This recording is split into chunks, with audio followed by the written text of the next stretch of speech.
Okay, North Smithfield Town Council, July 18th. Open the meeting with a prayer and pledge. Madam Clerk.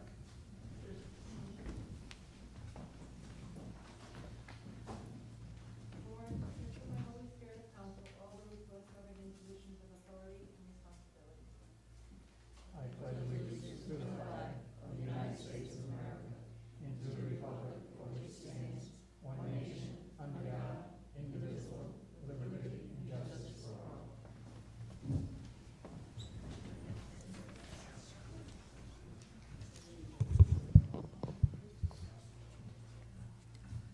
Roll call, please.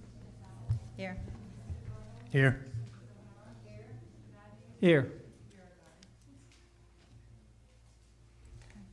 All right, open forum pursuant to 42-46-6. Anyone wish to speak? I have Gail Christie on the list.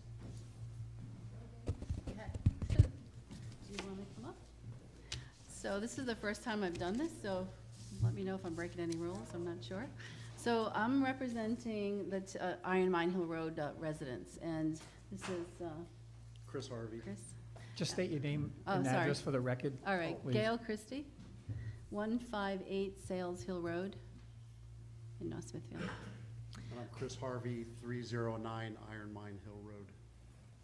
So we have a map of the area, if you'd like. Maybe Charlene can pass that out. So we're here to request that the town consider putting either the speed bumps or speed humps. I'm hearing that those are a little bit more easily used on Iron Mine Hill Road. The problem is that I live on the 146. I live on the corner of Sales Hill and Iron Mine. And so it's on the 146 side of Iron Mine, and the rest of the folks here as well have houses in that area. And it's really becoming a lot worse. I grew up on this road, and it's always been a concern on what they call the S-curves, but it's gotten a lot worse. And a lot of it is because there's increased traffic. People are driving faster. People aren't paying attention. You know, they're on their phones. They're driving really fast around the corners. It seems like where I am on the corner, they start going up the hill through the stop sign, barely stopping, and just start gunning it so they can go around the S-curves really quickly. And the neighborhood has gotten a lot more residents. There's 5 more houses right on the S-curve. And we're really concerned about the safety of the people on the streets. You know, you can't walk on the streets anymore. There's no sidewalks. And again, the traffic is increased because of the dealership at the bottom. They use that road to, you know, for people, potential buyers to practice, to test out the cars. They're going up there. We're also concerned with the future because you're going to be working on the highway. And so there's going to be more traffic when you start looking at doing the underpass, overpass, so that might be blocked. Then you're going to have more people cutting through to get to the other side to Greenville Road. So, you know, we've tried a couple of things, and the police department did put about 2 weeks ago, they did put a monitor out there to see how fast it's going. They put it right after the second curve. And people are going 50 miles an hour, 55 miles an hour in a 25-mile-an-hour zone. And so we can't walk on the street. There's more kids, and they can't play. Crossing the streets is dangerous. Dogs and walking your dog, it's just really getting a lot worse. So we're requesting that we do something, maybe a camera to you know, the cameras that give tickets, and to try to change the behavior, or the speed bumps would probably, you know, help. Cumberland, actually, we found did the same thing on Reservoir Road in Cumberland this year, and they found that they were able to reduce the number from 48 people going over 50 miles an hour in a 35-mile-an-hour zone. They were able to reduce from 48 per day average to 12 within a period of like a week and a half. So it's really, I think, an easy fix to put these in and try to stop some of this dangerous activity on this road. It's just gotten worse. I mean, I've lived there 60 years, and it's just gotten worse and worse. And as you know, the cell phone usage doesn't help at all. I don't know if you wanted to. Oh, yes. Well, I've had cameras installed in the house, and I've been recording a lot of cars, so I have proof of people, motorcycles, because the weekends people travel through there, and the speeds are just way above 25. But the issue is that you can't really monitor the time because it's all hours. It's morning, it's lunchtime, it's coming home, it's the weekend. But I even have a recording on here at 3 in the morning, someone going through, and sometimes they go through so fast, my camera, it's set to motion, that it gets them at the end. That's because they're going so fast, my cameras come on and it records them at the tail end. So, and there's no place for the police to sit to watch these people because they're out in the open. So that's why we're asking this. And also, like going to the mailbox.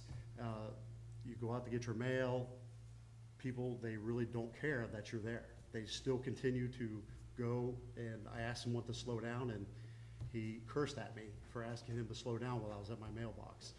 So, and when we had the machine installed that monitored their speed, we had people that were actually stopping on the side of the machine, coming to a complete stop and just gunning it, just rebelling against that machine being there.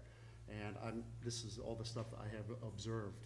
And sitting on my porch, people giving me the middle finger because the machine, it was in my yard. And they were just mad that it was there. So it's these people that, I mean, it's all ages too. So Yeah. anything you could do, we really appreciate it because it's really a problem. And there was a mother, I'll give you an example, that was walking her, she had a child in a stroller, and there's a wall across the street in the property. The mother actually jumped on the wall because the car was going by so fast when I was sitting on the porch. And there's cyclists going through there, you know, people exercising on their bikes, people walking, and people they don't care, to be honest with you. Yeah, So, I agree. And the thing is, the way the road is, I don't know if you guys grew up in town, but it's always been considered the S-curves. I've always grown up on the S-curves, and it's just getting worse. You know, the population there's more people, driving fast, and like I said, the cell phone use. We're just really afraid something's going to happen if we don't try to change some behaviors. And now those houses are going up, filling in that open lot that used to be able to. Yeah, that's where he lives. Ours was Yeah. the first one, Yeah. in that new lot, yeah. So, Yeah, and people are not stopping at that stop sign that's on the corner. I live on that Oh, yeah, corner. they I don't watch stop them there. just like, and it seems like that's the gunning time. Like they start going up the hill, going faster, and to come around the corner. And I think that for years ago in Smithfield, that road was listed as a good like driving road for people to come and just see how beautiful it is. It's been always listed there, and so the traffic is high. yeah. And if you are going 25, on occasion, somebody will go in the oncoming traffic lane just to pass you because you're going 25. And also, I wanted to bring up the stop signs. There's no painted lines on the stop sign. So the sign's there, but there's no line, like a significant line that tells you this is a stop sign. But people don't stop at those signs right by her house. So, but it's between that and the speeding. It's really bad. Really bad. And we just represent the front end. I think that there's other folks I think that others. they're speeding the whole length, but we live in the front Yeah. front part of 146. Yeah, there was other people from the top of the S-curve coming from Sales Hill Road that couldn't be here tonight, but I went and talked to a lot of the neighbors, and there was a guy named Jake. He lived in that house for 20 years, and he had lots of examples of him calling the police and all the stuff that he's seen. Oh yeah, he has a speed limit sign on his fence saying 25. It's a small one, but you know, and he said he's been complaining for years and nobody has done anything about it. So we just figured we'd give it a try and see if you guys could help us out, and we would really appreciate any assistance. Really, it would be greatly appreciated. I'd like to say something. We have that problem throughout this town. Mm-hmm. Really, Greenville Road is like, Speedway up north, you know, they get from there to there. You can be going, I usually can go 5 miles over the limit. The state trooper told me that once, you'll never get in trouble. They're passing me in no passing areas on Greenville Road on Providence Pike. And I at time to go to my daughters will go through because, we remember all cornfields Yeah. and no new house. So it was a different area, and there is not a setback on those roads. There's none on Greenville Road, really, where people can actually walk. There's none on really most of Providence Pike. I have a grandson that lives right after Iron Mine Hill. They have a house up there, and we don't let him walk to school or walk home, and that's not a long walk, but it's very dangerous. I don't know, in Massachusetts, as far as the light's concerned, where my son is, it's like an area that you live. And they have, Mass has flashing solar lights, so that at night they're fed, and they're very bright during the day, and they make them, I think, a little larger, anything they put up. Yeah, I'm not sure that, I mean, I think everyone knows, like, the signage is there, but if they're going They to drive. They don't obey. If people are going to They just be distracted, plus they're coming off 146, they're already at a speed, and then all of a sudden you're going 25. I really think the speed, what they're calling the speed humps that are flatter, would really help. Yeah, I used to live in Cumberland, and we had them in our neighborhood as well, and it really helped. It made a huge difference. It was a cut through like this road is. Was it that long? It was not that long. See, that's the only problem. If it was a Yeah. shorter, like the old Greenville Road, it would be possible, because Yeah. their But- road's very But dangerous. to but as you drive. get further down Iron Mine, it's a lot more dangerous to go faster because of the curvage. Right. Where here, there's a couple straightaways, like where I live, it's people, as soon as they round that corner, they Yeah. gun it every time, and that's just how it is. And it's a great neighborhood, and it's being spoiled by this dangerous behavior. You guys, anything else? This is Father Joe. The police, my name is Father Joe Paquette, I'm retired, I live at 309. The police have been wonderful, I mean that, every time, they know the problem. They get complaints about it all the time, but they said there's nothing they can do about it. That's why they recommended that we come here to the town hall. They can't do anything about it because they're out in the open. See, they don't catch them, they're You not can't there all catch them. day. If they were There's there no all place day, to they hide. would catch them, you know? There's no place to hide. Yeah. The other thing is, the cameras, I know the cameras would be expensive, but it could be an asset to the town, you know, and getting these people and having to pay their tickets but I don't know, that's just. an Cameras idea. or speed humps. Anything, we really, there's so many people that walk up and down that street, you have no idea. A lot of mothers. A lot of joggers, a lot of mothers with newborn babies and what their carriages going down.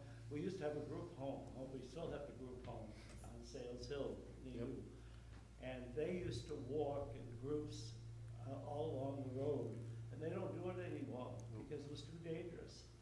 It's they're a challenged community, and they don't come anymore because it's too dangerous. So, anyway. You know, the appreciate cameras the ticket cameras, where they're using in Woonsocket, you know, our budget is in, but there's always the possibility that we'll look to see what grants that we can possibly get. And,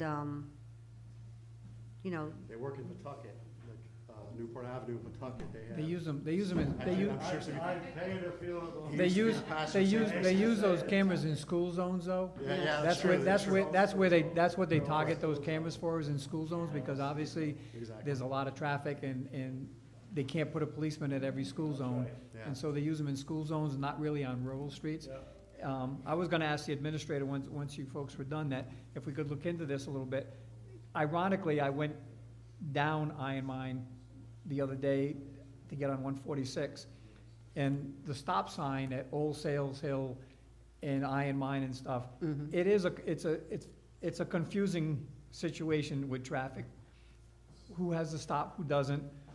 And so we could look into that. We could also look into potential speed bumps. I think one of the things that's creating this is our own improvement. Once we repave that street, Yes. I think that helped the speed pick up a little bit.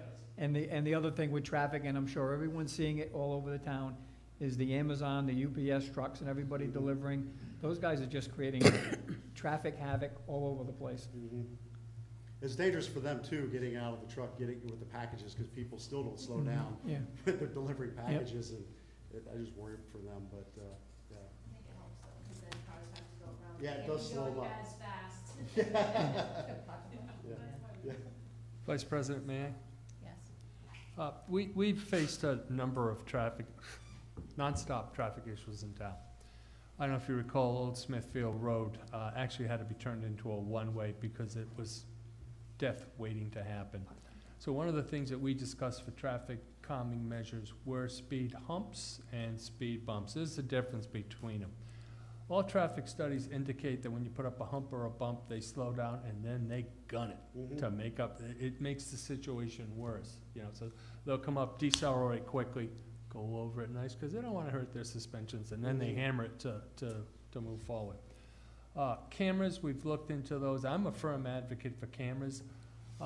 We have to come up with vandal-proof cameras. The ones they talk about in particular on Newport Avenue, and they're in front of Golf Junior High School, and they stop people all the time. And I think it's a great calming traffic implement.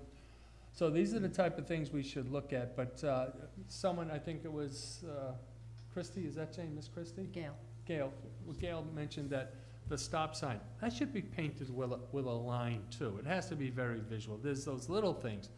But you're right, the police, when they set up their, when they station and patrol there, they're right out in the open and everybody sees Yeah. them. So it has to be and the police are very cooperative. If I call Chief Lafferty tomorrow, goes, we'll be out there, and they do. But we have 2 or 3 patrol cars on at one time for 25 square miles. And it limits how, if they get a call for backup, they have to go to some of our, I'll call it like it is, the 146 area where there's retail shopping and there's all types of, I'll say, mayhem going on over there. And so they're tied up. But when they can post, it has a dramatic effect on traffic. Unfortunately, we just don't have the number of police officers to be, a visual deterrent, just to have a car there will slow them down. But we've talked about cameras before, in some of the Massachusetts towns, as Councilwoman O'Hara was talking about, they have the signs that tell you how fast you're going. And it's a good reminder to people. I know when I see them, I go, uh-oh, I'm like 7 miles over the limit. So it does help. I'll talk to Chief tomorrow, see what we can do. It would be nice to have portable cameras that are vandalism proof. So people can't get to them and take their frustrations out, because they were doing wrong, they got a ticket, now they think they're gonna come back and destroy a camera. That's just the nature of this type of person that we deal with. Yeah, So they were rebelling against the machine that was out in front of our house. rage against the machine, Oh, yeah. they were so, yeah. Yeah. But that's gonna be a But they small, were- yeah, but that's a small number of the population that is speeding. Some people just forget that they're going 50 miles an hour, right? And so if you get tickets, I think that would change the behavior quite a bit. And you're still gonna have these outliers that are going to go and be mad and bust your cameras, but the behavior change when you get that, because I've gotten tickets, right? And the behavior change is, okay, I can't do this here, you know? So I think that the tickets would, the cameras, issuing tickets would be the best solution if we We will find that the majority of the people that are exceeding the speed limit are our town residents. Mm-hmm. And that's just the way it is. Maybe. Yeah, we have an issue with a Yeah. neighbor kid. We've had a couple run-ins with some. Yeah, Just asking them to slow down. Oh, they get mad if you ask. they don't know what beer right means, you know? They're in your lane and it's like, Well, we've all installed surveillance cameras. Oh, yes, So and I'm if always anybody damages recording. anything, it'll be on film. yeah. I So- have many of videos on here. So, that tell, I- you would be amazed to see the recordings I have, to see how fast they go. You would be shocked. So once again, I'll speak to the chief, because there are several hot spots in town that we post up when we can. And it does have a, you know, it's a visual deterrent. They see the police car, That's an unusual ringer, what can I tell you? I was worried, I'm kinda hungry. I was like, oh, that's not me, is it? I apologize. But I'm, Anything you guys could do, we really appreciate it, and thank you for listening to us. I think it's We a really problem all over town. Yeah. Greenville Road is where every motorcycle likes to go test out what he's done Yeah, to we it or get something. motorcycles on the weekends. And that's 11 o'clock at night, doesn't matter, morning, noon, or night. Yeah. And you wonder, you know, there's no common sense there. Mhm. But I personally, I like the camera thing. Yeah. I don't care if we have to put poles on so they can't reach them, and how many can scoot up a metal pole to get them. And I know they're working on Mendon Road also, they've had a lot of problems. Mhm. Well, Okay, thank It you. would just be nice to walk safely on the road and. It safe- is, it's go a get your lovely mail. It road, would be it's a nice to be shame. safe. But anyway, thank you again. Thank you. Mr. Administrator, so even though the presence of the police, they're visual out there, but as long as we still have some out there, they're Oh, gonna get used to yes. seeing them. So I think as long as, while we're working on this, if we can at least get some a little bit more patrol out there and just have them sit, and just so people know that they are sitting there, that might help just a little bit too. It's a temporary solution, but It's but it temporary, works over time. Until we get things going, Yep. they're gonna know that, you know, they've been sitting there, so at least, you know, it'll be out there that they're sitting. Thank you. President Alves, there was a gentleman that came in, I don't know if he signed up, but he wished to speak, this gentleman here. Yeah, I know you only, sorry about showing up late, I know you only get 50 minutes besides that. Do I have much time? Yeah, Yeah. sure. Former speaker, I'd like to concur. My sister lives at 122 Sales Hill Road, and it's been a nightmare for her for the last 20 years. My name is Jason Richard, and I live at 45 Douglas Pike, right at the infamous intersection of the reconfigured Maury Road, and I'm here as well for a traffic issue, among other things. I just wanted to mention that I see it firsthand. My sister lives right at that S-turn, and she would have to bring her daughter to the end of the street for the school bus because it was just too dangerous for her. My concern, and the reason I'm here today, begins around the amount of large trucks that are running down Maury Road where I live. And a good portion of them are coming off of Pound Hill Road. Pound Hill Road has a weight restriction of 35,000 pounds. But it's not from end to end. What I found is that there are two sections on Pound Hill Road that have a 10,000 pound limit. A section between Providence Pike and the Worldwide Sports, and another section that's next to that pond after you pass 146 to Great Road 146A. They have 10,000 pound limits. The signs on those sections of road are 35,000 pounds. I informed the DPW of it on April 22nd, and despite several reminder emails, nothing has been done. They're still listed as 35,000 pounds. The reason this concerns me is it's a shortcut for anybody coming off of 146 to get into the lower villages of Barville. And if the 5,000 pound limit signs were up there and they were being monitored, these trucks could not come through and could not come down Maury Road, which is also a 5,000 pound limit. I've got to give credit to the police. For quite some time, they were patrolling Maury Road and ticketing and weighing vehicles. But that all stopped a couple of months ago when they lost their scales. I inquired of the chief as to what happened to those scales. And after a Burrillville police officer told me that all the towns lost their scales to the state police, they pulled them all in, there's not enough to go around. So I emailed the chief, and Chief Lafferty wrote back to me and told me that that is the case, and that they had no prior notice as to the scales being taken. I spoke with the state police. The state police started coming up and ticketing vehicles over 35,000 pounds going up to the quarry at the end of Pound Hill Road. That stopped because of a court order that was shown from 1990 and 1991 where the Superior Court told Pound Hill Realty, who's now the owner of that property, they purchased it in 2013, that they could travel across Pound Hill Road and Pine Hill Road to reach the quarry. Previous permits are required for this. Previous permits limited vehicles to 20 each. I know this first off from the late Dan Halloran who mentioned it. I moved into my house in 2012 and that pit was pretty much a sand pit like Hollison sand and gravel. They weren't blasting there much. There were a couple of trucks coming out a day. By about 2014, the trucks really started pouring. I looked on Google Earth and saw that in 2011, there was nothing on that site, and in 2012, there was a scale, there was a building, and going to the zoning office, I can't find anything that shows that they ever got permission to put in that scale and that building. They're processing stone on that property. Private contractors coming in and leaving. It looks like a retail operation to me. I did an APA request to the town and found that that lot does not have a special use permit. I also found out that there's a no grandfather clause on all of these pre-existing non-conforming lots in town that have earth removal operations, Holliston Sand and Gravel.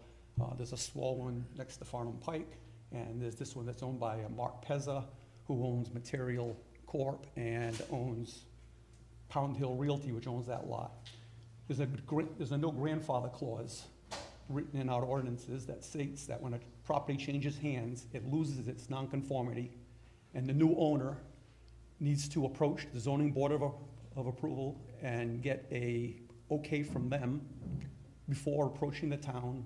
The ordinance states that the townspeople should have a chance to meet and, under public scrutiny, have a say in what's going on, and the town council is the one that's supposed to be able to, in fact, you yourself, Mr. Zelinski, are the one who should be signing these permits for these special use permits for these operations. The APRA request appears to show that since purchasing that lot, Mr. Pezza has not ever gotten a special use permit, meaning that lot is being mined illegally. It's an 87-acre lot. It's put together by 4 previous lots that have been conjoined. The most recent is a revocable trust. The one before that was in 2013.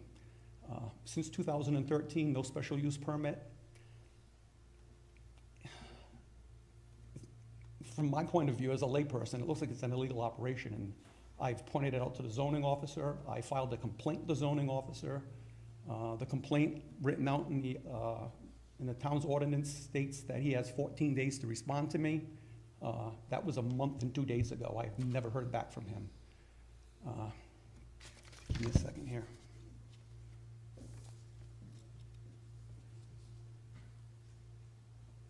There's a 30-something acre section of Lot 7, Plat 38, which you'll be speaking on later on today. I saw that they want to put in 3 telephone poles to bring power to this operation at the top of Pine Hill Road. Excuse me, I'm losing my train of thought. I have a neurological condition, and it catches up on me every so often. To back up on the special use permits, they're supposed to be renewed yearly. I put in an APRA request for the receipts of these $50 application fees, and that came back with a no responsive documents, like everything else that I've asked for. Everywhere I look, everywhere I turn, every stone I turn, I see a problem, I see a zoning issue, and I am not getting anywhere with this. I've seen 2 businesses there in town. One was the composting operation, where they stopped him from doing something that he wasn't zoned for. Across from Bridgetto's, they moved out a business that was stacking trees and making a mess over there. And yet, I'm living a couple hundred yards away from this place that's situated between 2 brownfields and a Superfund site. Even if he had the permit, I'll tell you right now, if you look at the ordinances, there should be fencing around that property because it's all residential agricultural. There are cliffs on their website that, with an excavator in front of it, that show that the cliffs are over 100 feet tall. It's a very unsafe condition. Another requirement is that they should not dig within 4 feet of the water table. The ground there, if you look at the Google Earth or the NIS views or DEM aerial photographs, in the lower sections is damp all the time, so they're close to the water table. There are 5 ponds, permanent ponds. Another thing that's not allowed in an earth excavation operation are permanent bodies of water, standing water. There are 5 bodies of water on that pond, on that property that are green, filled with algae, and there's a 5th one that was being dug as of October of last year, one of which is within 58 feet of the cap on the Western Sand and Gravel brownfield site. They have to stay 200 feet away with a buffer from everything. I mentioned earlier there was an irrevocable trust they purchased for $100,000 from a neighboring property. It was so that they could approach the boundary of their property. And that was the excuse they had given the town planner at the time. But they had already moved on to a 32-acre section that came from Plat 10, Lot 7. Bob Benoit fought with them for many years. I have documents here and pictures and whatnot that show that this lot was not to be mined whatsoever. It was purchased and added to his lot, but because it was not a pre-existing non-conforming lot, it was restricted from being mined. They were forced to engineer the property, have an engineer come in and mark it out and stake it out. Zoning inspector's supposed to go in there on a yearly basis and make sure that all the provisions that are in this ordinance are being maintained, and they're not. They're not allowed to expand laterally. They've expanded laterally into the restricted area a great deal. In 1991, the current owner's father, who was a previous owner, put in to take out 450,000 square yards of gravel to make a horse farm. If you look at that property, and you know that every year they're supposed to put in a new site plan if there are any changes, there's no way there's a horse farm going in there. They've encroached into that area, something awful. This place needs to be inspected. The ordinance that we have on that lot, on earth excavation operations, needs to be looked at with a fine-tooth comb, and something needs to be done. Before I brought this up, I was counting in excess of 80 truckloads a day going in and out of Pound Hill Road. And if you come up from Pound Hill Road from Route 7, top of that hill is very, very narrow. They're not supposed to run within 5 minutes or 10 minutes either side of the school bus runs. They do. They run into the buses all the time. I have buses sitting on Route 7 with their rear end sticking out into traffic, waiting for these trucks to come out. Now, when I say 85 or more loads a day, double that. That's how many trucks slow down with their Jake brakes, and the same amount of trucks that are leaving the operation heavily loaded, running through their gears. My quality of life where I live, between the dust coming from their property, the noise of their operation, crushing stone, and these trucks coming and going, has gone downhill since 2012 when I moved in. It's not a good situation. My neighbors across the street are fed up. One woman is very, very close to it. All she hears all day long is this rumbling that's going on. I requested DEM look into them to see if they had a discharge permit, because they're using water to wash their stone. DEM told them they are not discharging any water. I don't know how that's possible on that lot, because the lowest section is right up against Tarkland Creek and the Western Sand and Gravel operation. It's a mess. I've done so much research over the last 3 months. This is just a portion of it. I'd like to speak with somebody that can help me out here and tell me why Mr. Pezza is allowed to run this operation after purchasing it in 2013 and losing the non-conforming status. I don't know where I have to go from here, but it's a problem. Right here. Come right here. Thank you very much. So I will have a discussion. We have a new zoning and building official, Mr. Enright, who's taken on quite a few issues in town that have been festering for decades. We'll certainly take a look at yours. I will ask that I'll sit with Mr. Enright. I'll ask that you come into the office. I've been in to see Mr. Enright, and he just kind of shrugged his shoulders. And like I said, I've written a complaint to him asking him why nothing's being done. And Mr. Richer, I'm gonna ask that Mr. Enright get ready. I'm gonna ask you to come in, the three of us, and whomever else you wish to bring in. We'll sit down, we'll discuss this. It seems that you have a lot of history. 1991, long before me. I think it was the Superior Court, and I've been to was the it Superior Judge Court Leach? archives. Was that the decision of Judge Leach in 1991? I don't recall the name of the judge at that time, but it began with a P, if I remember. I have the paperwork here. All right, I'll take a look through it. But I will say this much. They put in 2006 for I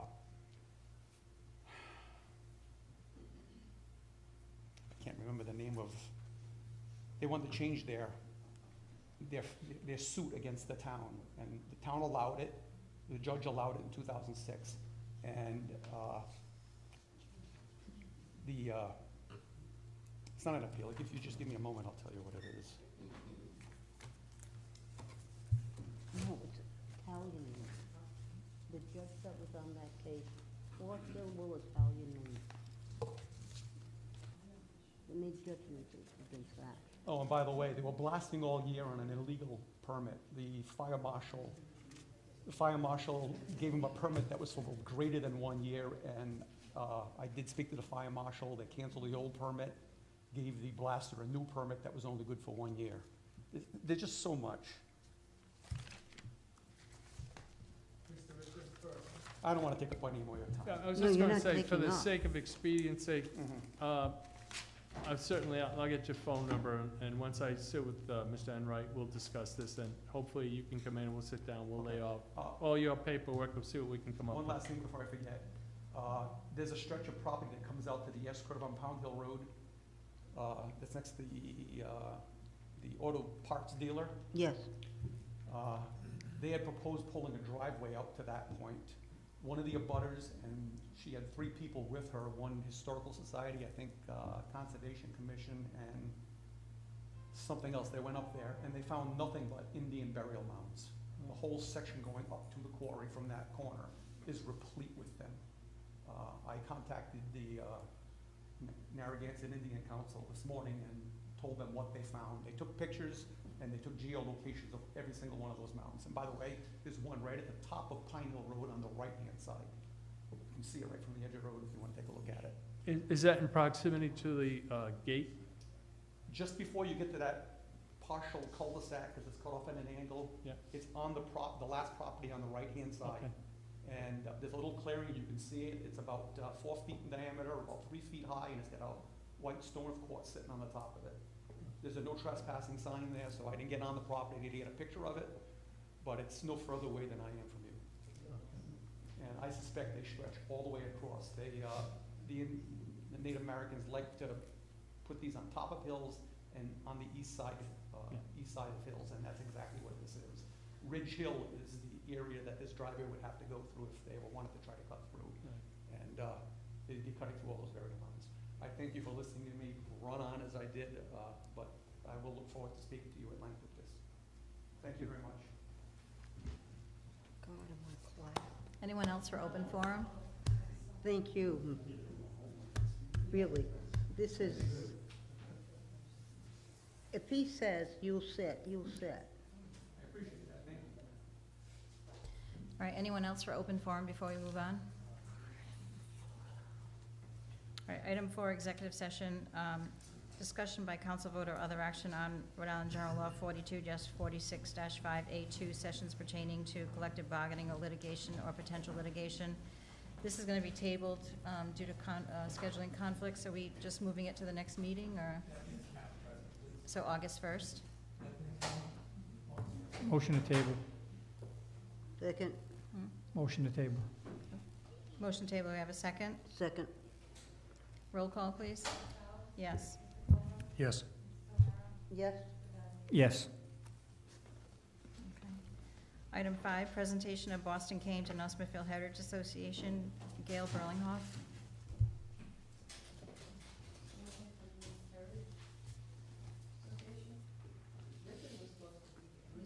He's there, he's in a different costume. You can't see him? Oh, God. Oh. Richard's getting ready for Pumpkin Fest. Okay. Good evening. My name is Gail Denomi Orendroid. On August, I'm sorry, my Berlinghof, too many of them.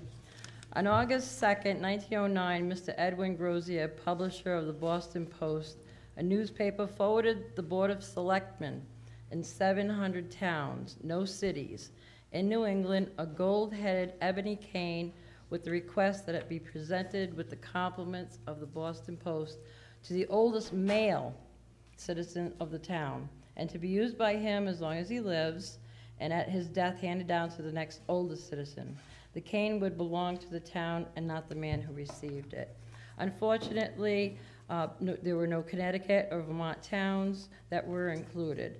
The custom of the Boston Post cane took hold in those towns lucky enough to have the canes.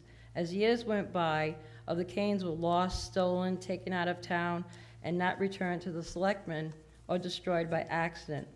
In 1930, after considerable controversy, eligibility for the cane was open to women as well. Mr. Richard Keene, president of the North Smithfield Heritage Society, will become the youngest recipient of the Boston Post cane tonight. Mrs. Lucille Denomi will explain where the cane has been hiding all these years. Good evening. That cane has been at my house for 35 years. When my husband was administrator, the janitor came up one day and said to him, "Look what I found behind the furnace." It was all dirty and spider webs. So he brought it up, cleaned it up, gave it to my husband. So my husband, a couple of days, because he had kept all the people that were there before. So he asked everybody, "Do you know anything about this?" Because he was even on the council when Carl Sandburg was administrator. And they didn't know anything about this cane. So he brought it home, and after a while, I got tired of dusting it, so I put it in the closet, and we forgot about it. And then when he got sick, Gail was living in North Carolina, and she came to live with me to help take care of her father. And I saw it one day, and I said, "She's a good one to look up stuff." So I said, "Would you look this up, see what this cane is all about?" So she found it. So we've been wanting to come and present it, so now we've got a good idea of doing it, because the heritage is working so good for the town.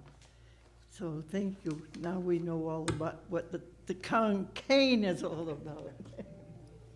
About 10 years ago, I came up here, and when she showed me the cane, I knew exactly what it was. I used to live in Foster, Rhode Island, and I was on the Foster Ambulance Corps for quite a few years. One of the ladies that was a very prominent lady on the ambulance corps was Mrs. Elsie Fasterson. When she got on with her age, she couldn't see because of macular degeneration. So I went up to her house and I said, bring the computer font larger so you can see it. And I see this beautiful cane above the computer. I went, "Is that your husband's cane?" She goes, "Oh God, dear, no." This is given to the oldest resident of each town. She says, "Now I'm jinxed." So that's how I knew about the Boston Post cane. This cane says, "To be presented from the Boston Post to the oldest citizen of North Smithfield, Rhode Island, to be transmitted." The only thing that's wrong is that this is lost, and if it was behind some boiler, it's gonna be lost somewhere, so go ahead, you can give it to Richard. And by And the way, hopefully- I'm not the oldest, so She was Mrs. I don't want Andrews, it back. Get a picture?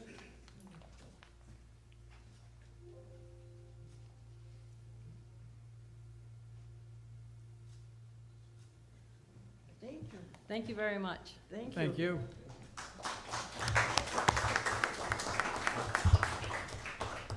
I would first apologize for my appearance. We did a walk tonight that took a lot longer than I expected. I had hoped to go home and get changed. But most importantly, I want to thank the Denomi family for taking care of this cane for so long and returning it to the town. It belongs to the town. We'll happily take care of it, and hopefully one day maybe we can build a display case and display it in the town hall where everybody can see it. So thank you very much. There was a website that will tell you that is actually counting how many Boston Post canes they have already gotten. Out of 700, we're gonna be the 432nd cane to be listed on their website. So, Thank you for that work, thank you.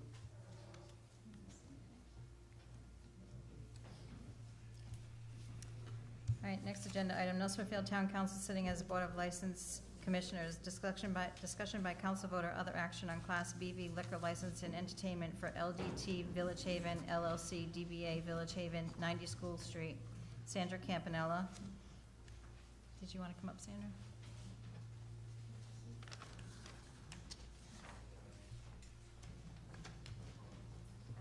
Hi.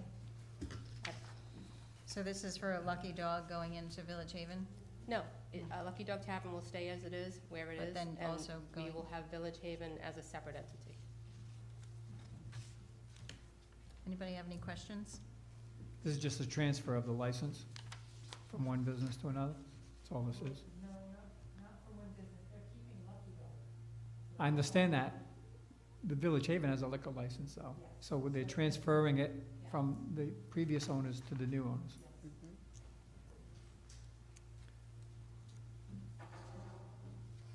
Madam President, Mr. Vadeney. I make a motion that we approve transfer of the liquor license, Class B BV liquor license and entertainment for LDT Village Haven LLC, doing business as Village Haven at 90 School Street with Sandra Campanella, pending the tax collection approval. I'm assuming that has to do with the state liquor tax and all that?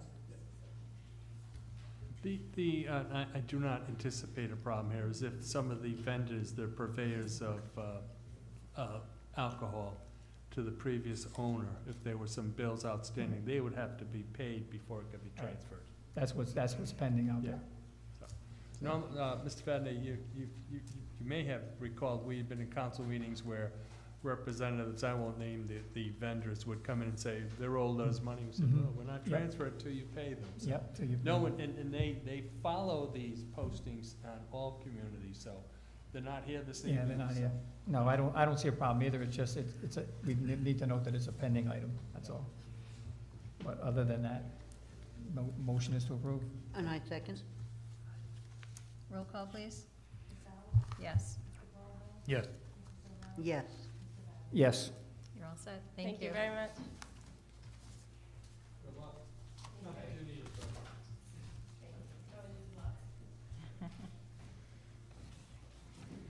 All right, discussion by council vote or other action on payment of bills.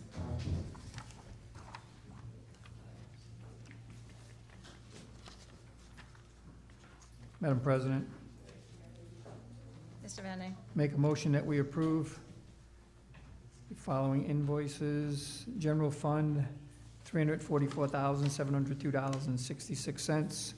Sewer and Water, $10,821.74.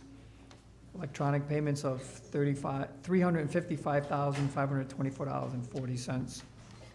Actually, there's no electronic payments. The total invoices are only for $355,524.40. A mistake.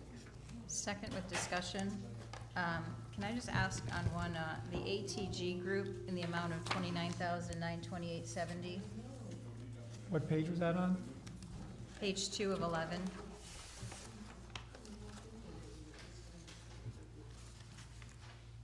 That came out of capital, and that was for the school department.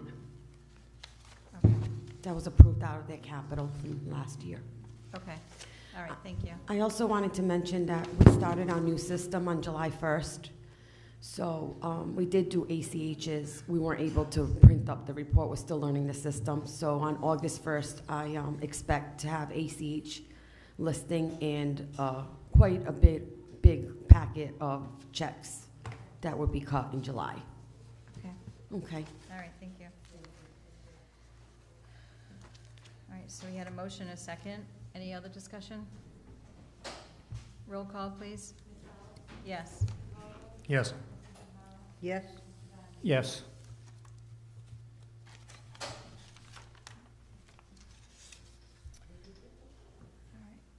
Discussion by council vote or other action on consent agenda. All items listed in this section are considered in one motion. There will be no separate discussion of these items unless a councilor so requests, in which event the item will be removed from the consent agenda. A, Town Council minutes of June 6th, 15th, and 21st. And under communications, the Animal Control Monthly Report for June 2022.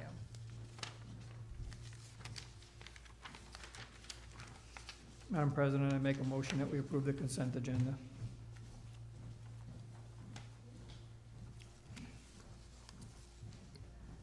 Is there a second? Second. Any further discussion? I just have two questions, Joanne.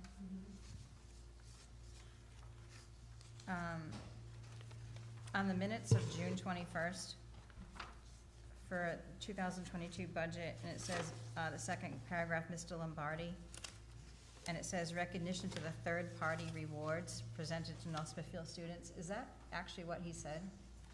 He did, the third party were outside, teams coming in, like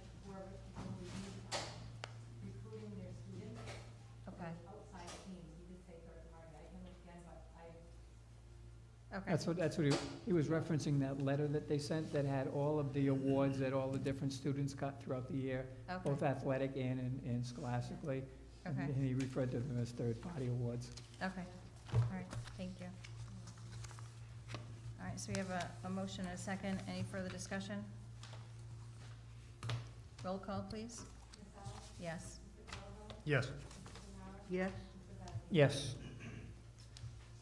All right, there are no items removed. On to the next one. Proposed amendment to the North Smithfield zoning ordinance, section 13, titled Amendments. Jeffrey Harris.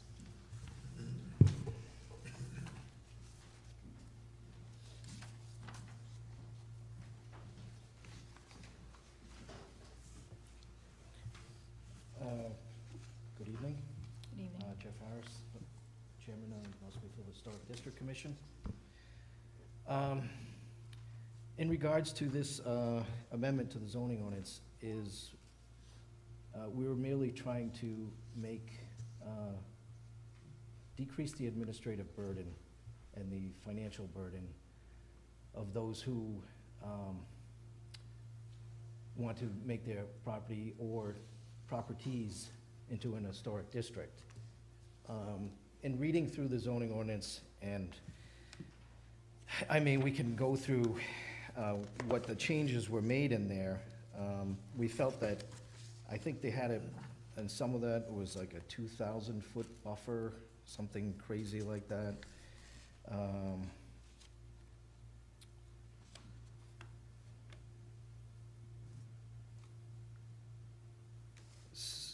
Let's see. Yeah, they wanted, they wanted a 1,000-foot perimeter, which implies that we would have to send notice to all those properties within 1,000 feet. Now, normally, and what we had done in the past, as you recall, when we did Irene Nebeker's property, we used a 200-foot buffer, which I thought was the standard for zoning. But Mr. Carullo, when he was going through this, pointed out that all the things that were required in here, which I was not aware that part of the zoning ordinance included any of this, which the historic district was not really part of this section 13. So that's why this is revised, to include us in there and to try to, because it's a costly procedure, and we feel it's more of a benefit to the town than it is some kind of adherence to the town and protecting our cultural and historic resources. So it's either coming out of the historic district's budget, which is part of the town budget, or possibly the homeowner is providing some of the support for it too, and it's a very costly mailing process.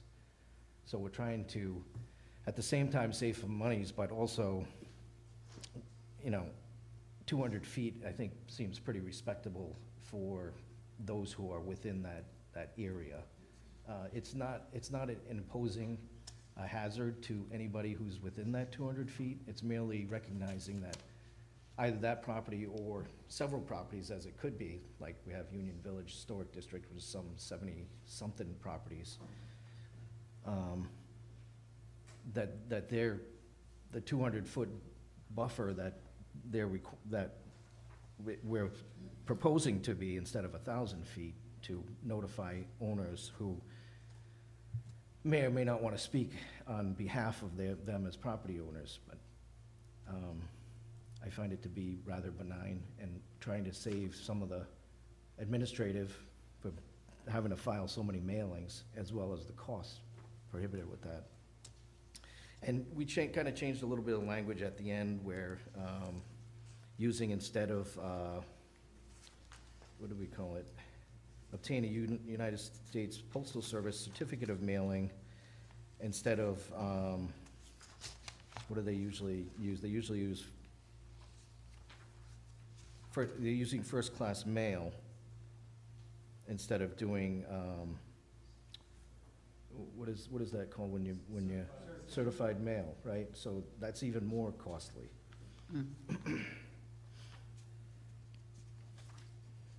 And that's pretty much the changes that were brought about in this.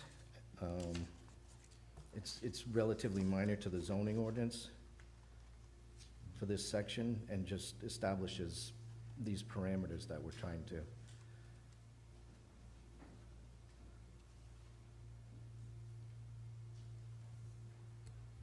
So, Mr. Igliozzi, we would have to schedule a first reading? I'm sorry, Madam. Would we have to schedule a first reading or use this as the? I think you can accept this as the first reading. I mean, I assume it was. It's publicly posted In advance It was advertised also. and advertised. for 3 weeks. And I do see, and I just asked the clerk, I do see that there is this a planning board memo? A planning board memo. This was before the planning board Yes. some time ago, right? May 12th, right? Yeah, it was unanimous, supported by the planning board's decision. Sorry, Yes, I think the real, I think the only question the council needs to consider, schedule, it obviously we can also use today as a public hearing, which I think is okay. Check with the code, we could do that. You see item number 2. If you don't want to do that, you could schedule another public hearing before the second reading, which I know you don't like to do, but you can do as well. The real issue that was raised at the planning board, Mr. Harris can remember, was this whole idea of whether you want the Historic District Commission, the one thing if they apply as an applicant to something for themselves, this is, I think that there was a discussion about them becoming a pseudo applicant. Everybody wants to be in the Historic District Commission, which would mean anybody who goes in would never pay any of these fees. So I think that's a policy decision you need to make, because there are benefits to being in the Historic District Commission, in a historic district. And so I think that was the discussion at the planning board, that the council, that was left to the council. That the planning board, I think that the Heritage Commission, I could be wrong, the Historic Commission wants to kind of act as a pseudo applicant for the people who may want to go in, which automatically would trigger no fees and no costs. So I think you just need to know that. And if I'm misspeaking what you want to do, then say it, but that's the impression, because there was a discussion at the planning board about, do you intend of filing an application for people as opposed to for yourself? There's a difference in my mind. Right, that's what I asked, that was my question, because when Mrs. Nebica came before us first, the historic did, but she had personally, I think the owner should be applying for it to seek it. The Historic District Commission and the Heritage Association, they can all work with them, but I think that it has, the property owner needs to be the applicant that applies for it. Now, maybe we can find a way to tailor this thing that we can still waive some of those fees if they do that through this process, without it being the Historic District Commission, you know. And that goes, Councilman, that goes to the original point when we raised the planning board, raised at the council. If the owner's not signing this should not be considered. That's- The owner is going to be burdened by this. Whatever advantage they get, they also get the burden of being a historic commission district, which means they're under the control. You know, depending on how much control there's going to be some control there. Again, I don't know the rules or anything. In Providence, for instance, you can't paint certain colors, you can't use certain kinds of Right. wood, you can't. The exterior can't be changed too much and all of those issues. Certain windows, right? Yeah. So there's a whole list of things that trigger a historic district. I'm not trying to, I just want to make sure the council knows there's 3 policy issues, right? One is, who do you want to apply? Who do you want you to pay for it? Those are council decisions, and I think that came up and they talked about it. Those are council decisions. And then you understand there is a benefit for the person who goes in it, but there's a burden. So obviously, if the owner's not signing the application, should never accept an application on the Yeah, owner's that's- signature. Yeah, right. That's how I look at it, because the benefit is they get it, they can get tax credits, but the burden, yes, is they gotta follow the rules of being in a historic district. So I think those are the issues. So, yeah, Yes, so let me respond to what Mr. Igliozzi is. In the first changes that we made, which are in red, section,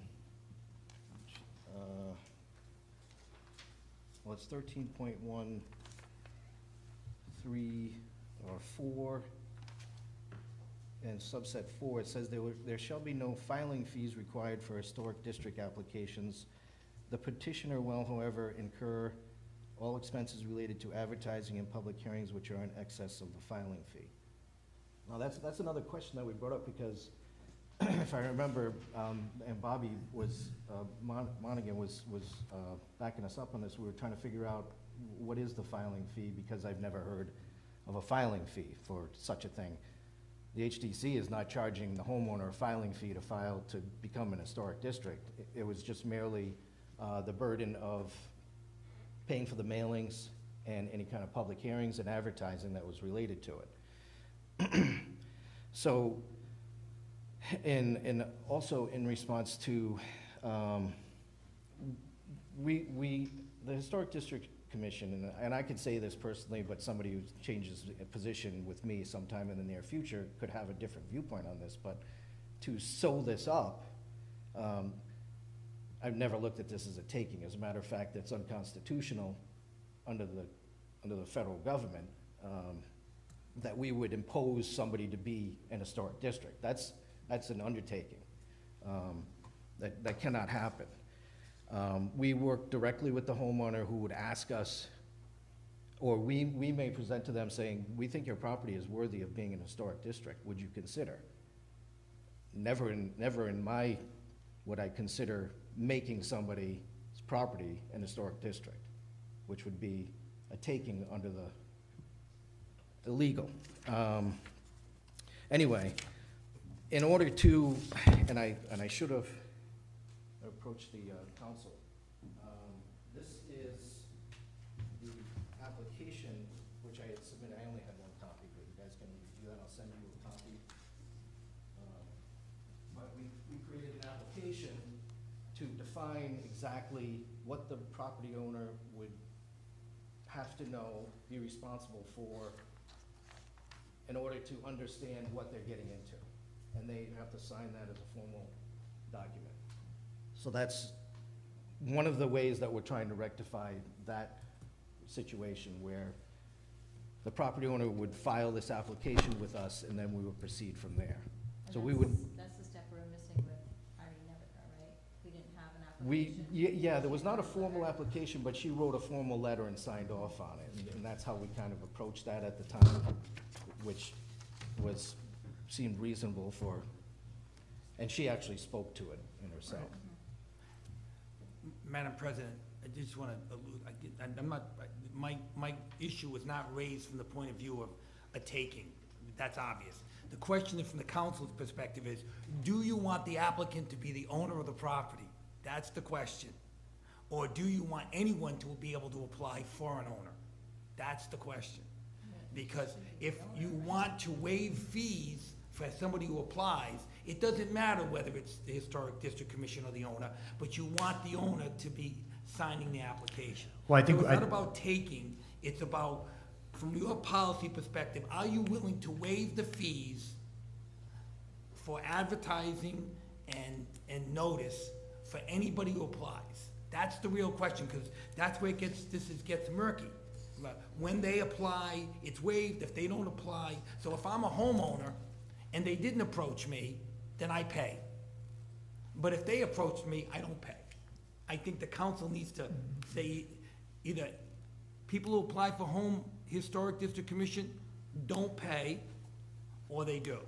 I don't think, because unless the historic district commission is applying for an application for a piece of property for themselves, they're really not in the discussion of who pays. It's either everybody pays or nobody pays, but you can't, I think you can't make it, I just happen to be lucky enough that I contacted Mr. Harris and you didn't, you pay and I don't. That was the discussion that I'm trying to focus the council's attention on, not the merits of what their work is. I just throw that out to you. Be fair to everyone. Right, that's why I asked that question. I want the owner to apply, but we just have to find the right wording that we waive those fees as long as it's under this historic district tax credit thing that's the issue. It's not anybody applying for it's just for this one specific thing that we waive the fees for it. Well, this is a separate issue from the historic residence tax credit. I don't know how the interrelationship that you're referring to works. Historic district. Okay. But normally, those people that are putting their house into a historic district are also Would be- applying for that tax credit that we Right, created. they would be eligible, Right. if they're not already listed in a national or local historic district.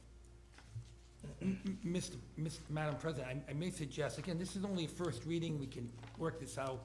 It may be the answer is the council of the mind to have fees waived for anybody who qualifies and applies, is that applications for the Historic District Commission, because of the other language that we had changed already under the state code, get referred to the commission for processing. And I think that's really their goal, is they want to process the applications. So maybe the answer is, instead of processing them with the clerk, they get processed through Historic District Commission, or copies go to them.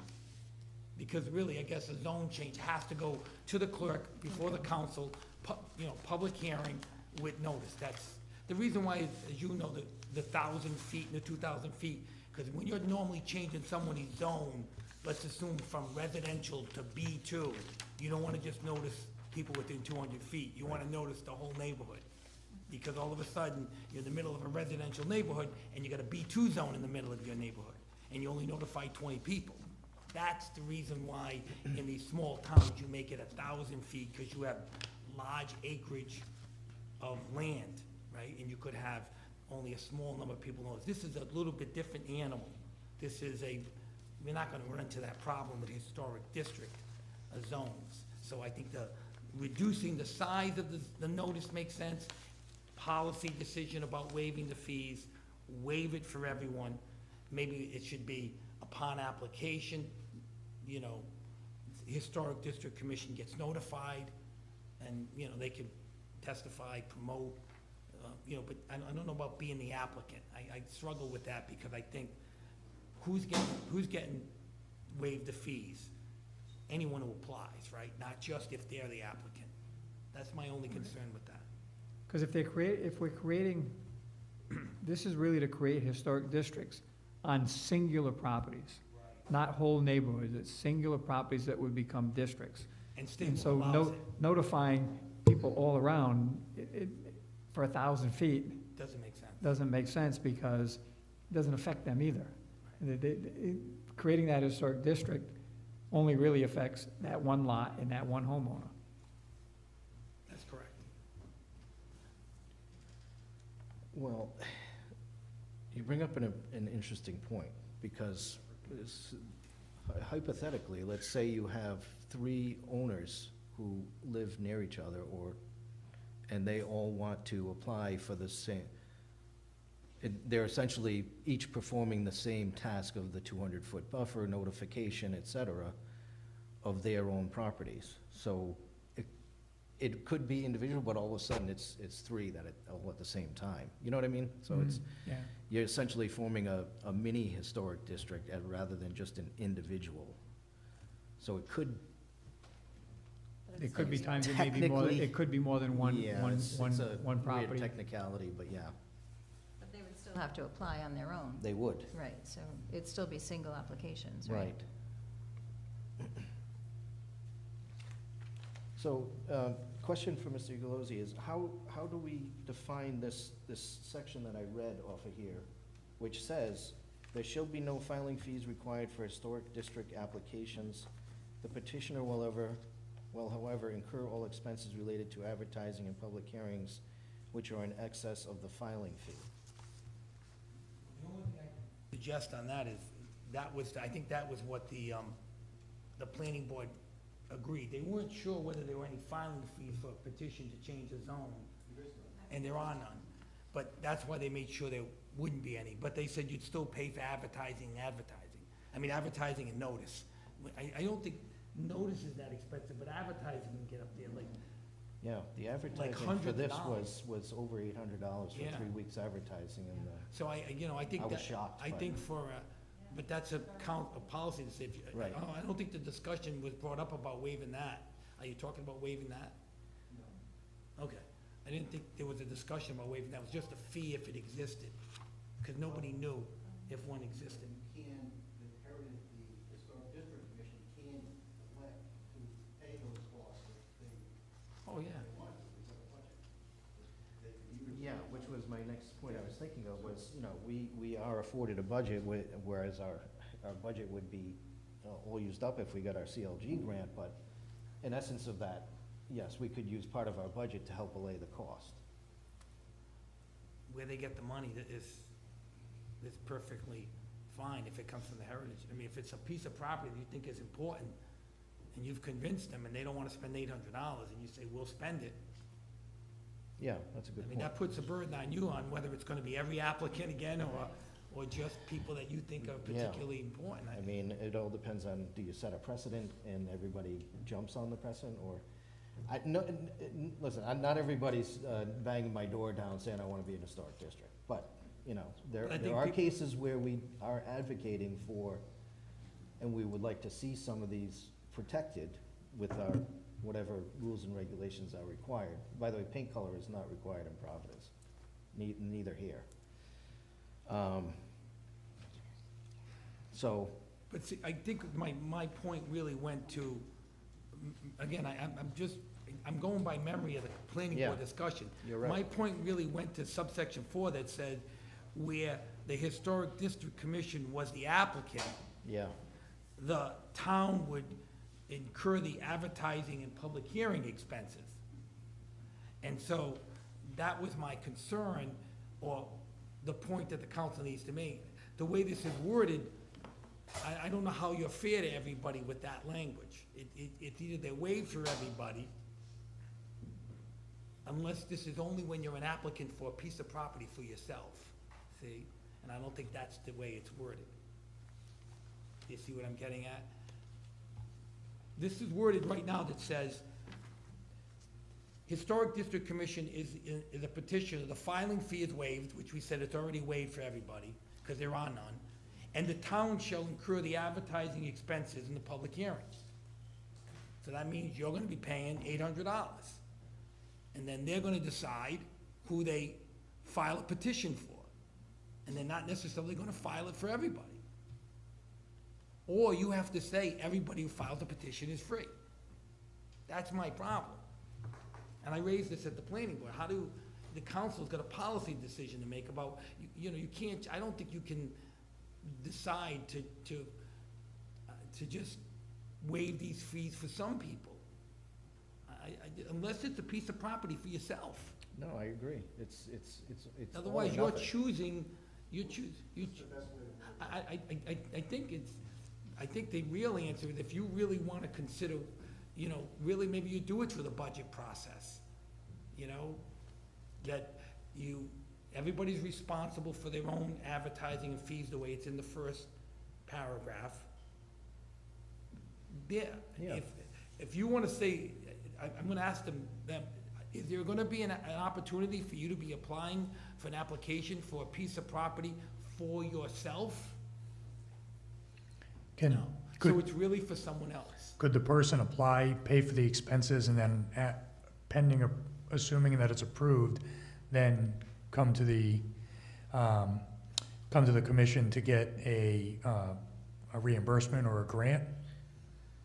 I mean, it's not part of what we've outlined, but certainly we could add language to that effect. But I agree with David. I think that this here is the petitioner is responsible, and how they come up with the money is how they come up with the money. That whether we help them with a grant, or they assume the responsibility of paying for it all on their own. I mean, just by changing the amount of square footage, we're going down from 1,000 to 200. So right there is a savings for the homeowner, correct? Absolutely. So I mean, that's why we're doing this, Just going to because of that. first-class mail and getting rid of registered mail is a big savings. Right, so there's already a big savings that's happening here, so. I think that's the least cost. The biggest cost would be advertising. So we gotta advertise for 2 weeks, is it minimum? Is it always 3 weeks? Because I always thought it was 2 weeks. A zoning amendment is 3 times. Zoning amendments, 3 weeks, but, this would be considered a zoning. Zoning amendment. Yeah.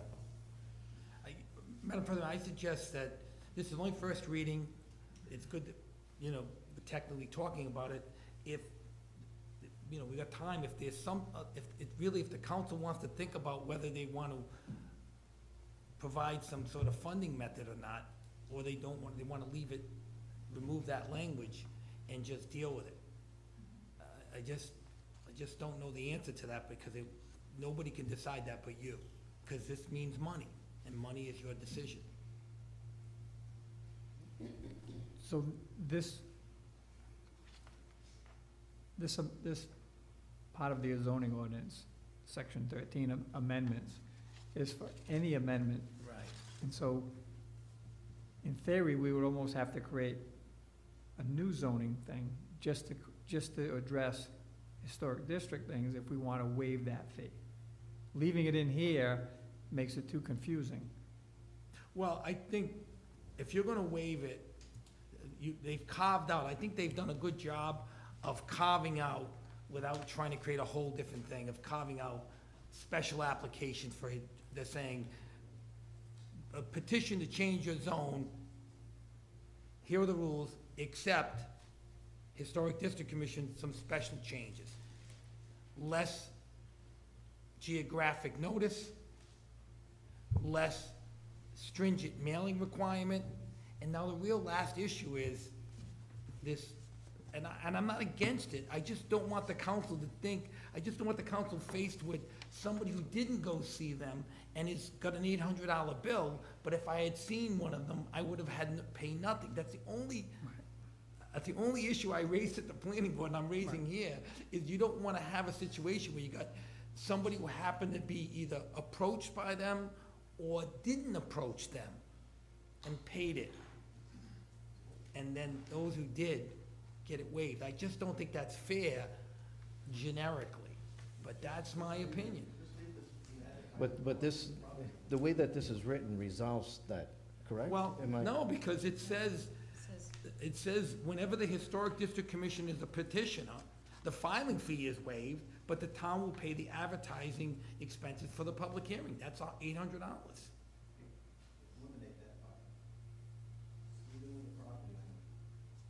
Yeah, because they're already saving money on the mailing and going from certified to regular mail, so, Could make it cleaner. yeah. And then if the council decides at some point later on, at budget time, they want to present some sort of line item that provides maybe a percentage of relief, or, you know, now you start thinking about depending how many applications. I mean, they're pretty good about coming before the council when they need something. If, at the end of the day, if they need a line item, it should be dealt with on a budgetary basis. Maybe, that way what you could do is, it's not in here at all. The homeowner's responsible 100%. So I'm a homeowner, I go see one of them, and I ask, and they help me apply. And I say, well, but I can't afford it. So they say, tell you what, we're gonna have a meeting, we have a budget, we're gonna pay 50% of your advertising. They're doing that externally. Now, they may be doing that with money that you've appropriated for that purpose, or they've got from other sources, whatever the case may be. I don't know.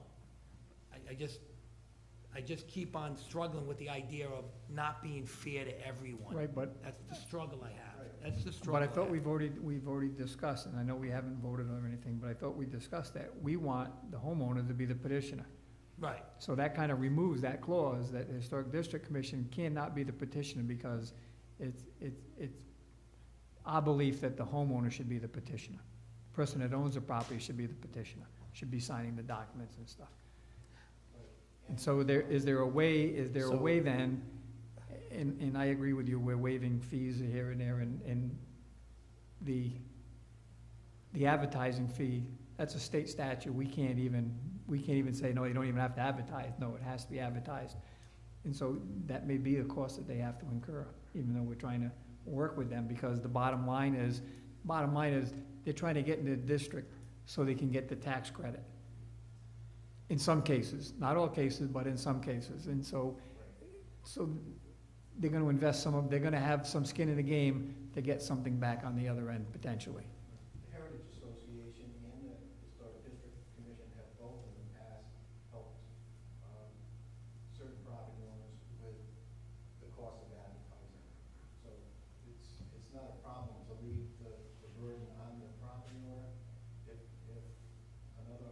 advocacy organization wants to help them with that cost, then it's fine. So perhaps this should read towards the effect of the petitioner for an historic district shall incur all expenses related to advertising and public hearings which are in excess of. Yeah, all we do is strike what you put in, that sentence. The rest of the statute, the ordinance is fine if you just look at number 4, the added sentence, if you remove that. We've already said the applicants for local shall be the name of the owner, the boundaries, the location, and when you get to number 4, we kind of threw in this curveball. When the Historic District Commission is an applicant, the fees are waived, but the town will pay. We just take that sentence out, and we're right back to. Just that last sentence. Right, that last sentence out. The applicant can still have the fee waived, but they're gonna pay for the advertising costs. Right. But, Huh? yeah, but it's. There's no fees, there's nothing to Not right waive. now. Yeah, right. I just take the last sentence out, and that covers you for now, and I think the financing aspect of it can be presented by the Historic District and Heritage on a case. I mean, I don't know how you go about selecting these properties when you choose them, but my guess would be there are times when you're aggressive, because you think they're very important, and there's times where someone's approaching you and you're just helping them. And I don't know where that, do you pay all their fees? I kind of like leaving that in your hands and let you ask the council on an annual basis for, like you do now, you ask the council for an annual appropriation to assist the organization Yeah. to promote historic, does the council really, I don't think the council really cares how they utilize their funds, as long as it's legitimate and for historic purposes. If they want to support somebody's advertising, I don't think you would have a problem. Because they're the ones in the best position to make a decision which are key historic properties. That's just, I'm on the outside looking in. I was worried about equity here. So subsection 4 there, we just eliminate that 4 out. all out. Well, Okay. not 4 altogether, because all the other. Just what you all the redlined then, other what you put in the red. Amendments still have When the this, Historic District Commission is the petitioner, the filing fee shall be waived and the town shall incur advertising expenses. Strike that whole line. the new line. We're still gonna keep what was there. And between now and next reading, you know, take a look at that. We can amend this at the next reading. It doesn't have to be done. Before we vote on it. Absolutely. So if this is not sufficient information, we can all look at that. But this is good for first reading. And, but we still gonna, do we have the public hearing? I would still do that. Open a public hearing and continue it? Yes, exactly. Okay.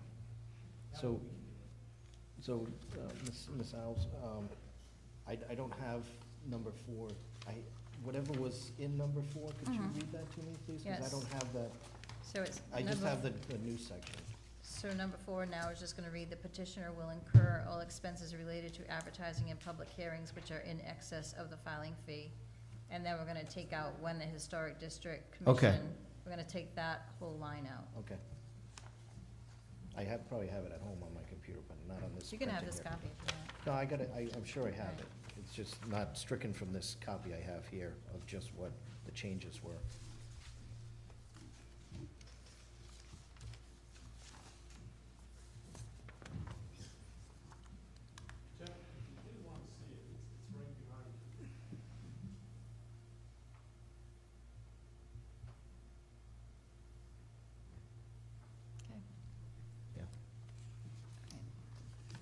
Okay. Any other questions, or?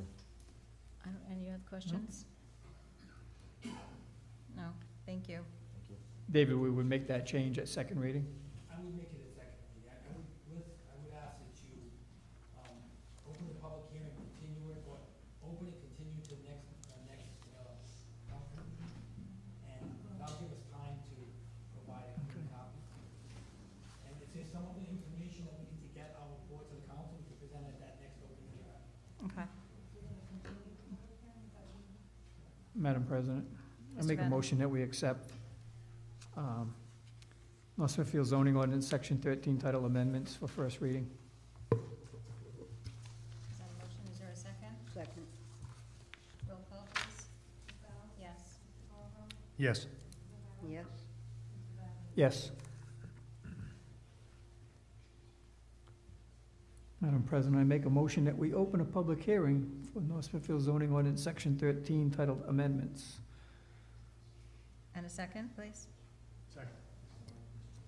Any questions? Roll call, please. Yes. Yes. Yes. Yes.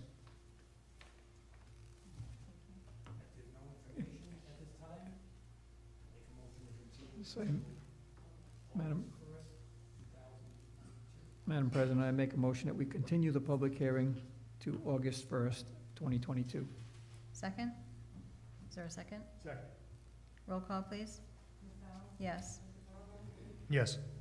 Yes. Yes.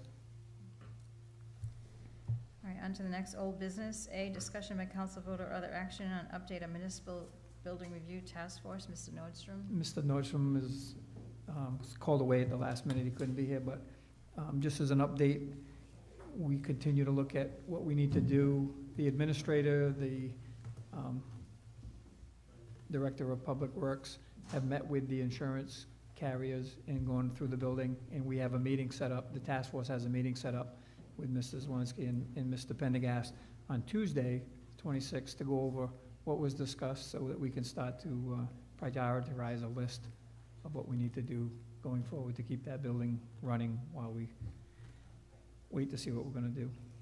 And we've been in contact with Tecton. They're still working to see if they can get a number that they feel very confident with. It seems the market's kind of cooled a little bit and things are settling down. It's not they're kind of like leveling out now, so we're hoping that we can get back with them and report back to the council.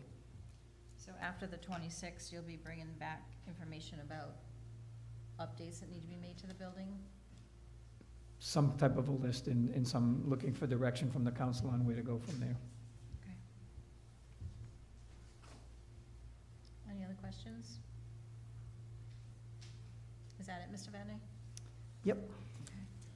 All right, B, discussion by council vote or other action on update of Hallowell Review Committee. Mr. Carvo. Thank you. No update per se.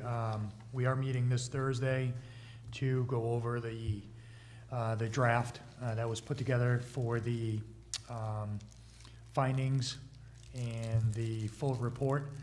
And then at that point, we will come up with some tentative dates and present that to the council members to have a joint meeting with the Hallowell Review Committee and the council itself to go over that report.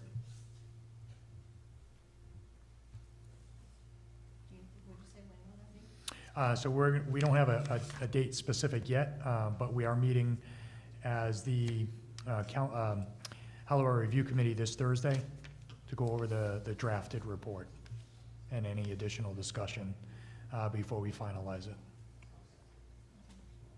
Thank you. Yep. All right, new business, discussion by council vote or other action on resignation of Mary Beth Sosa from the Budget Committee.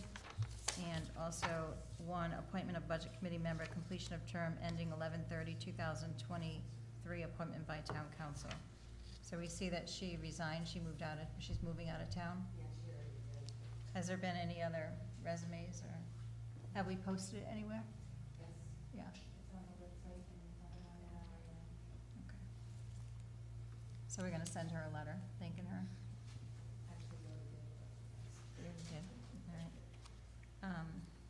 Make a motion to accept the resignation. Second. Any questions? Roll call, please. Ms. Bell? Yes. Yes. Yes. Yes. All right. Discussion by council vote or other action, North Smithfield Fire and Rescue Contract and Addendum. This is gonna be continued to next meeting, Mr. Igliozzi, due to some structuring of the wording that needs to be done. So we'll move that to 8-1, please. Even the first, the service contract? Right? Yes. Okay. Based upon the input I received from yourself, the administrator, Okay. and chief. Do we need a motion to table that? Yeah, till August 1st, or continue it till August 1st, 2022? Yes. Is that gonna affect any dollar amounts or anything? Do I need to meet with the budget committee again? So, I don't think Can someone make a motion, please? What do you need, a motion to table? To table, yeah. To August 1st? So I make a motion that we table to August 1st. Is there a second? Second. Roll call, please. Yes. Yes. Yes. Yes. All right, discussion by council vote or other action on National Grid pole installation located on Pine Hill Road, Plat 7, Lot 38, Ray Pendergast.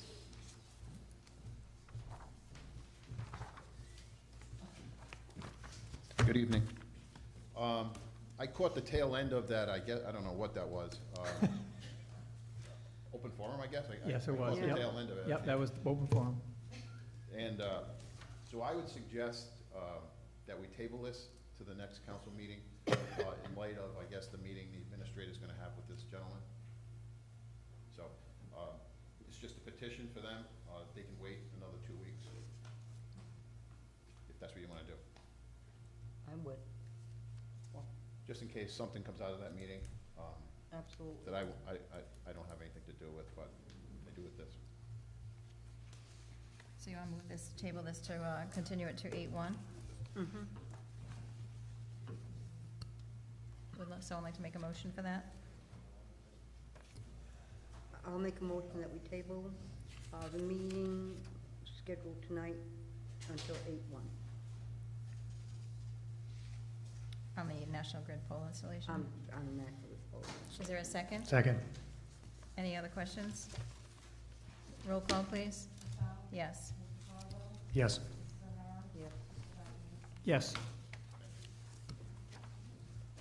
All right, discussion by council vote or other action regarding placing a referendum question on the November 2022 general election ballot pertaining to the selling of cannabis in town. Mr. Vadney?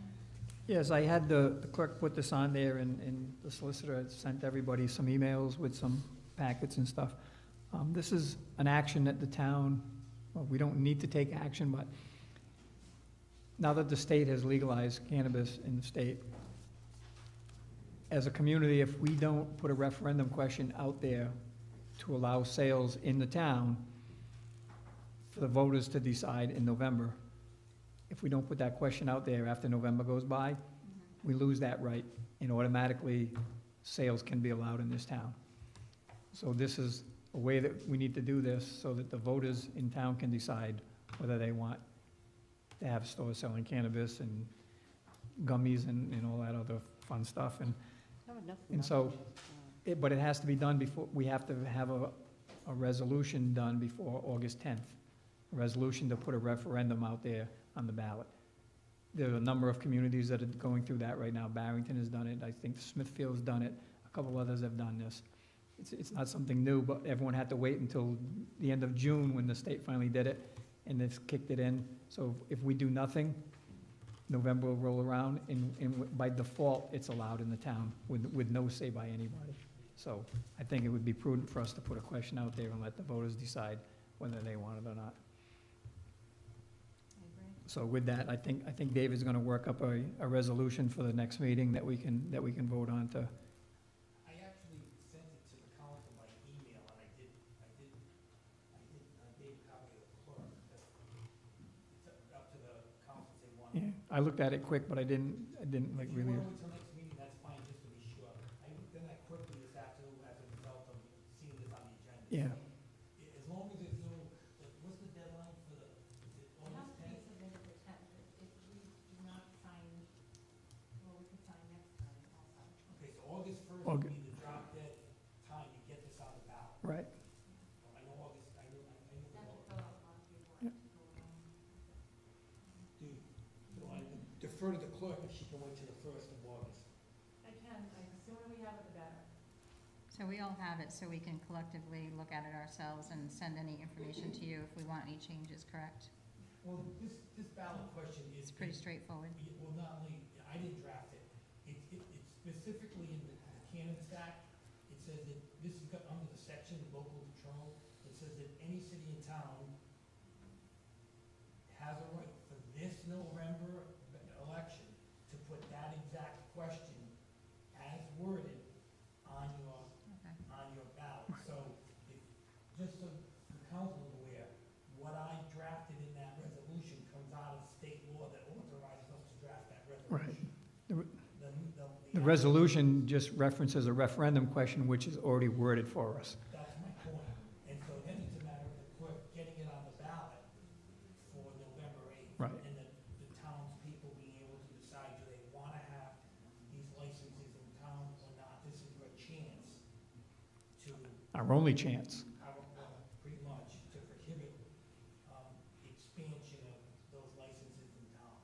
After Okay. that, it's controlled by the state, and you can only limit some sort of peripheral issues. You can nuisance type issues like vaping in public or smoking in certain public areas.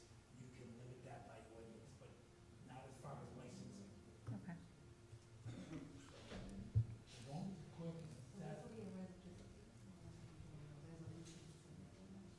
is my resolution. You have it in front of you. So, but it's not signed.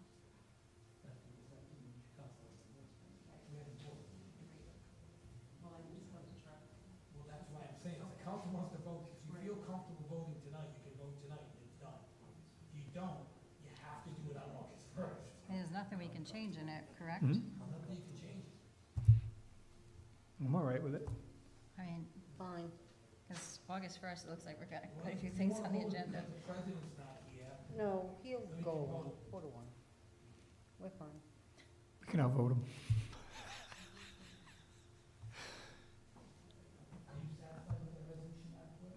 I'm all right approving the resolution then. Yeah, if Go there's for it. nothing we can change in it, then there's nothing. Okay. Put it forward, Mr. Adnan. I'll make a motion that we approve the resolution to place a referendum question on the November 22nd ballot pertaining to the selling of cannabis in town. Second motion? Any discussion? Roll call, please. Yes. Yes. Yes. Yes.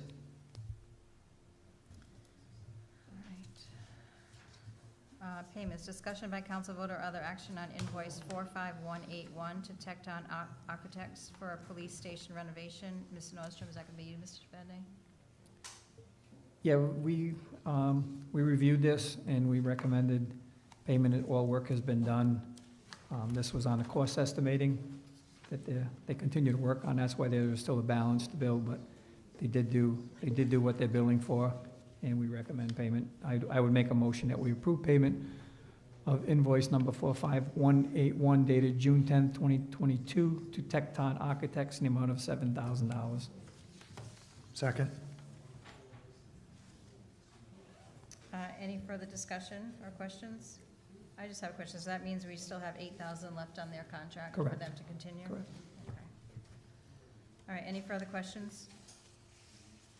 Roll call, please. Yes. Yes.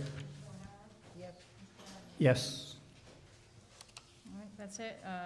Motion to adjourn? Motion to adjourn. Second? Second. All say aye. Aye.